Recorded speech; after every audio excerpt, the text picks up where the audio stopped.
রাজ্য জুড়ে বিজেপির পক্ষ থেকে কন্যা সুরক্ষা যাত্রা কর্মসূচি নেওয়া হয়েছে। বুধবার খড়গপুর শহরের মালঞ্চ সেনচক থেকে প্রেমহরি ভবন পর্যন্ত কন্যা সুরক্ষা যাত্রা কর্মসূচি, কিন্তু তার আগেই বিজেপির মধ্যে গোষ্ঠীকোন্দল। জেলা বিজেপির সভাপতি সমিত মণ্ডল বিজেপির সাংগঠনিক বৈঠকের ডাক দেন। তার দাবি, তিনি এই কর্মসূচির বিষয়ে কিছুই জানেন না। এই বিষয়টা আমার এখনো পর্যন্ত জানা নেই, এখনো কোনো ইন্টিমেশন আমার কাছে নেই। আমাদের সাংগঠনিক প্রোগ্রাম কালকে আছে, আমরা সেই হিসেবে সাংগঠনিক প্রোগ্রাম করছি। জানি না এই প্রোগ্রাম হচ্ছে কি না, এটা আপনার ওই 4টের পরে আছে। সমিতের বক্তব্যের জবাবে বিধায়ক হিরণময় চট্টোপাধ্যায় বলেন, শুভেন্দু অধিকারী নিজে সামাজিক মাধ্যমে প্রচার করেছেন, শহর জুড়ে প্রচারও চলেছে, আলাদা করে কাউকে আমন্ত্রণ জানানো হয়নি।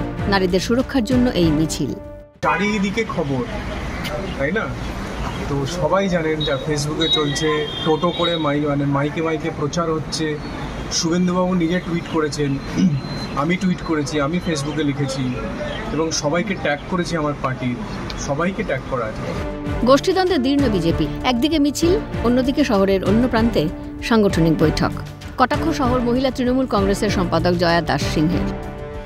একদিক দিয়ে বিজেপির একটা মিছিল বার হবে কন্যা সুরক্ষা যাত্রা, আর একদিক দিয়ে দেখতে পাবেন কৌশলমোড় একটা ওদের সাংগঠনিক বৈঠক হচ্ছে।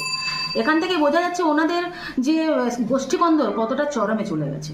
তো যাদের নিজেদের মধ্যে ঠিক নেই, যারা নিজেরা সুরক্ষা দিতে পারে না, তারা নারী সুরক্ষা, তারা কন্যা সুরক্ষা যাত্রা কী হিসাবে করছে খড়গপুর শহরে?